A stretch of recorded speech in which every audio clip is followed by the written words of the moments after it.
Hey you guys, it's Britt. Tonight we're here to talk about a couple of different things I had on my mind. This is kind of a last minute video and I'm going to do it kind of skincare style. So I have a couple of products that I'm going to put on. We're going to have a chat. So if you're interested, please keep watching.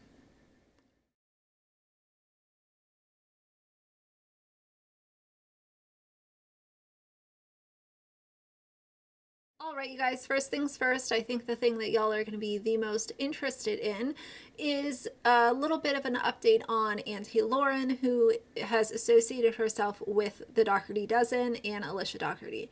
Now, the video that I did yesterday, I was sharing a clip from Alicia's live where one of the children asked if Aunty Lauren was out of jail. I found it to be a little strange, a little different, so I wanted to bring it to you guys.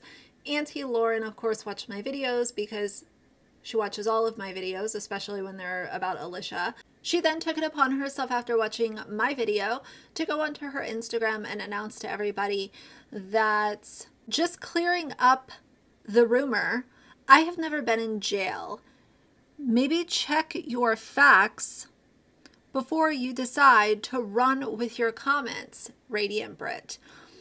And I don't follow her and I didn't expect that to happen, but I went ahead and updated my pinned comment on that video just to explain what happened. It was very easy to follow for most people, but nobody was even saying that it was true. I was just sharing what was in Alicia's own video. Alicia made the decision to not edit it out. So Aunty Lauren, why don't you go tell your bestie Alicia to edit things out of her vlog if you don't want people to have an opinion or share them?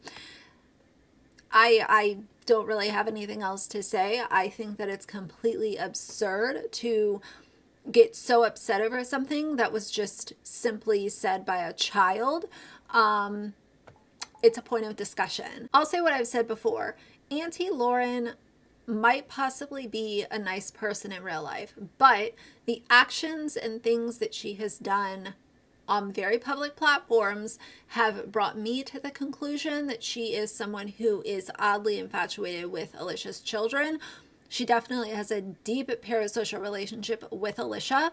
And even if they do FaceTimes and chat sometimes in DMs, I think the level of defending that she does on Alicia's behalf is a little scary.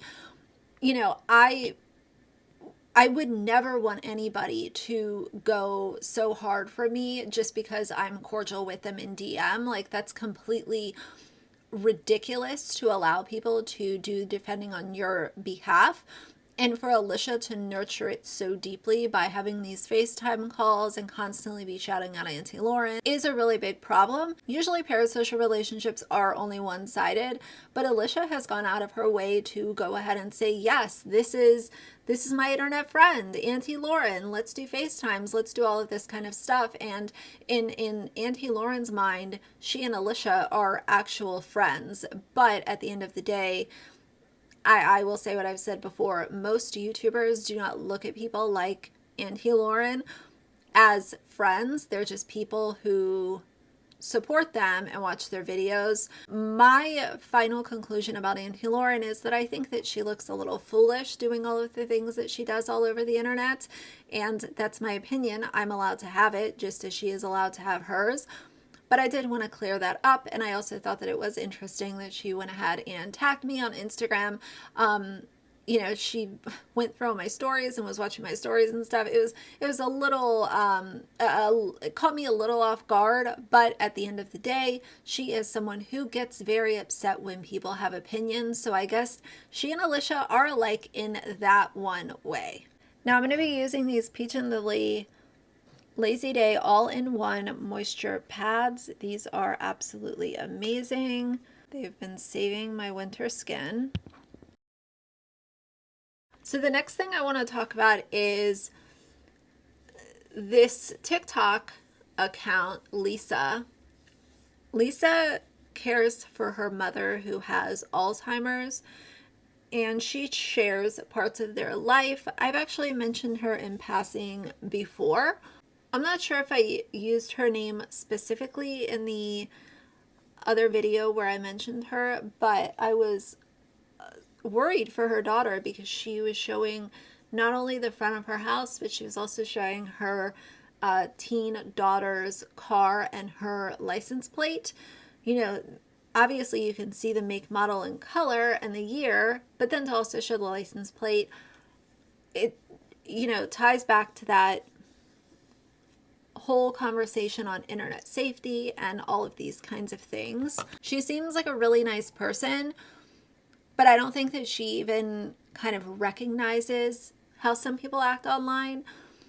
But either way, she shared just a couple days ago that someone had come by her house and threw black paint on her daughter's car. So I'm not sure if this is an enemy that her daughter has in her real life. I'm not sure if it's someone from TikTok. I'm not sure if it's someone from another platform who doesn't like Lisa's content or her daughter or something that she said or did. I am not sure. I do feel really awful for her daughter.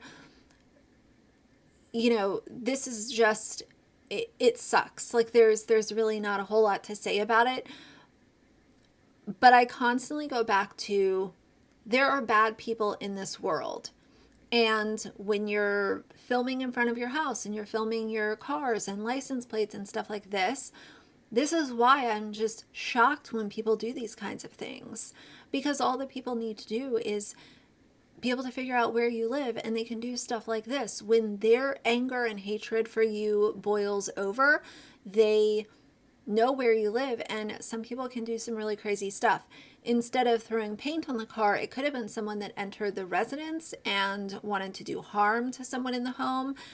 Internet safety is just such a really, it's a really important thing, and I harp on it a lot. I'm glad that nothing worse happened, but it definitely could have. I'm constantly thinking about, you know, all of these TikToks of people who make this content and they want to open up to their subscribers and they want to show you their house and show you all this kind of stuff. But once you start showing that, you can't ever get it offline, and it opens the door for people that do not have good intentions to do things like this when their hatred boils over. Next thing I want to talk about is this reel that I was sent from one of my Instagram followers, and it basically shows this guy who's reacting to a video of a mom and her daughter. The little baby girl couldn't have been much older than 1, and she was doing this like quote skincare routine on her. The child was very upset, and even though the child wasn't crying, you could tell that she was not down for this. She was not excited to be a part of this little production that her mom was trying to put on. And it really just reminded me of this idea of like, kids are not props. Can we please stop using babies, toddlers, and other small children as a prop, as a way to get more clicks and views? Kids don't usually want to participate in a social media piece of content. That's just not what they're interested in. And especially with a little girl this young, she was sitting there, she was trying to take her headband off, then you could see that she was very uncomfortable when the mom was putting like ice on her face. In another video saying how odd this is, and I just have to agree. Stop doing this. Your kids are not dolls. First things first, you put the headband on and she instantly wants to take it off. Already not enjoying whatever's happening here. Already not enjoying this. Okay, you do the water, you clean up her face. Cool, whatever. You could have done that without the headband. You could have done that off camera. Some water. Fine. But then next step, you go in with some ice because you're saying she's swollen. Her face isn't swollen, she's a baby.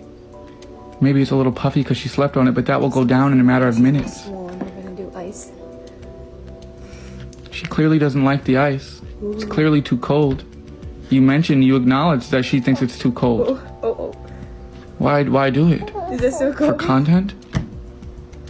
The amount of saves on this video is very alarming.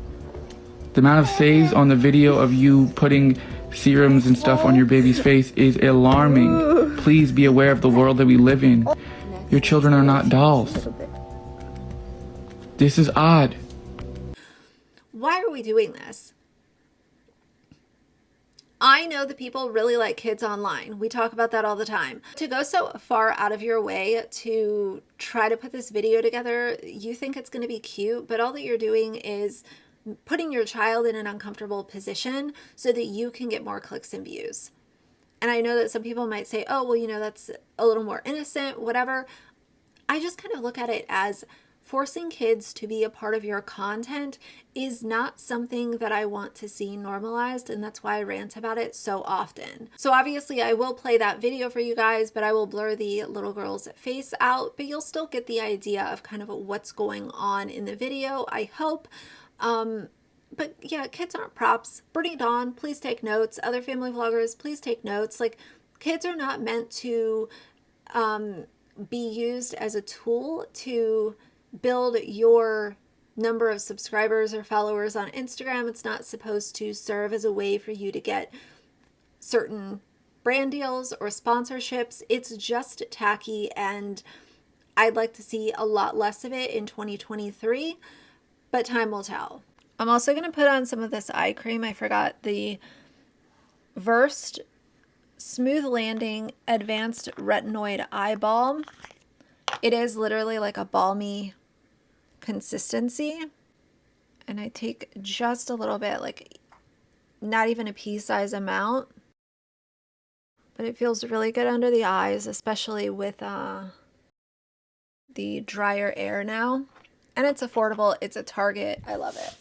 The last thing I want to talk about here tonight with you guys is good old Jeffree Star. It's been a while since I've talked about Jeffree Star, but he is making his rounds on all the drama, commentary, gossip, tea channels on YouTube, and there are also some people talking about this over on TikTok that I came across. And he has come out and claimed on December 30th, which is, basically last night, that he escaped the Illuminati. Now, his full tweet says, "What a crazy effing year. I escaped the Illuminati in 2021 and they still haven't killed me. Every day I wake up grateful." Then he put out, "In 2020, I was going to expose everything. In a matter of days, the Hollywood elite tried to ruin my entire career, villainize me, and flooded the news with lies to discredit me. If you guys only knew the truth about what they are doing to Britney and Kanye." And let's talk about that for a second, because I don't think that Hollywood elite or the mainstream media or any drama or tea channel needs to try to villainize Jeffree Star. I think that his own actions have made him a villain, and people have come to their own conclusions based on the things that he has said and done over a very, very extended period of time online. He then continued and said, "Anyone who challenges the system gets eliminated." I think it's completely ridiculous for anyone to even consider that the Illuminati would want anything to do with Jeffree Star. Of all people who are public figures, actors, singers, they're interested in Jeffree Star for what? And they're interested to the point where he had to, quote, escape the Illuminati. I don't believe a word of this, and maybe I'm one of the outliers in this case, but Jeffree Star has a very long history of feeding out sensational headlines so that people will continue to talk about him. Even if it's an outrageous sensational headline or story, he doesn't care. If it's laced with lies, if it's laced with throwing shade at other people, blaming people for things that they didn't do so that he can have a little bit less heat on him, that is who he is.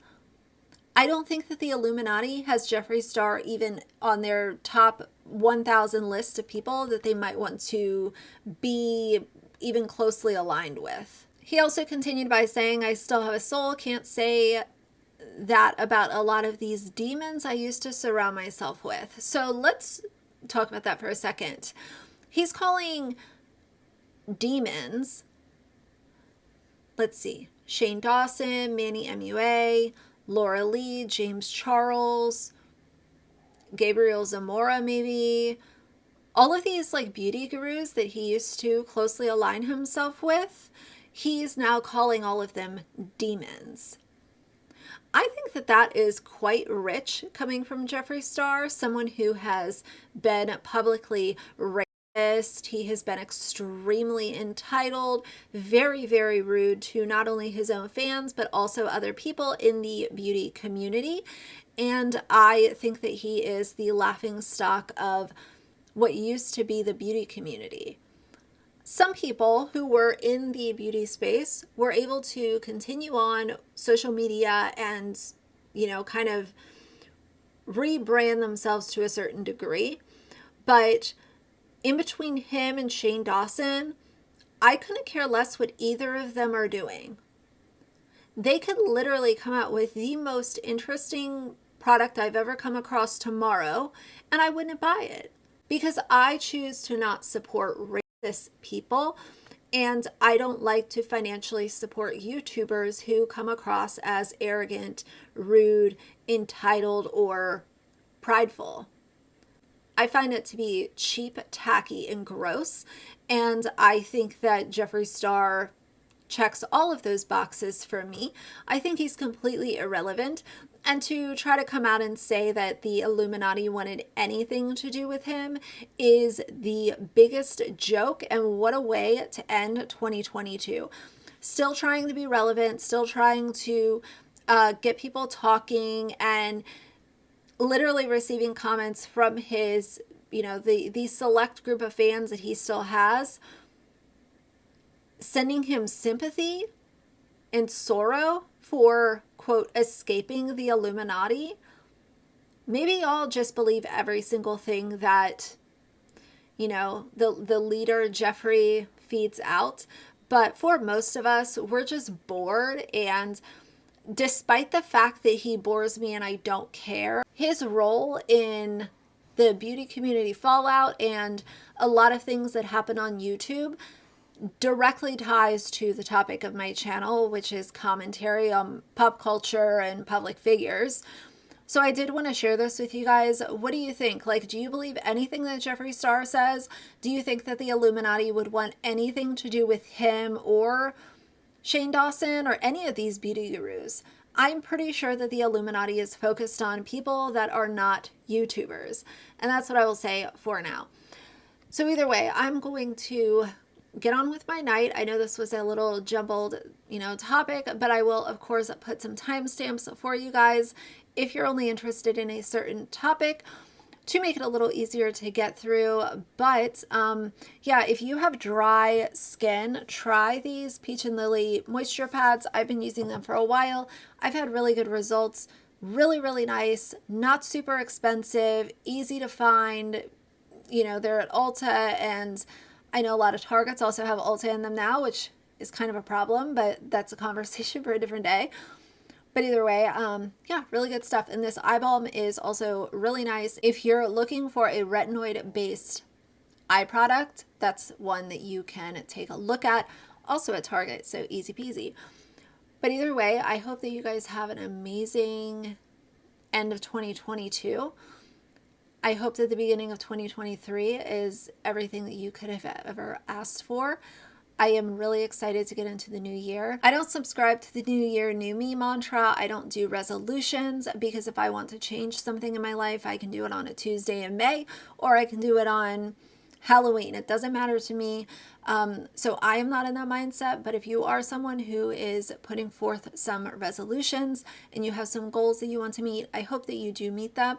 And in the meantime, we're going to be here to talk about all things that are interesting to me, interesting to you guys, and I am so excited to go into this next year and see where all of this takes us. So for now, if you like the video, please leave a like and a comment, and if you'd like to see more from me in the future, please subscribe. I'll see you guys soon. Bye.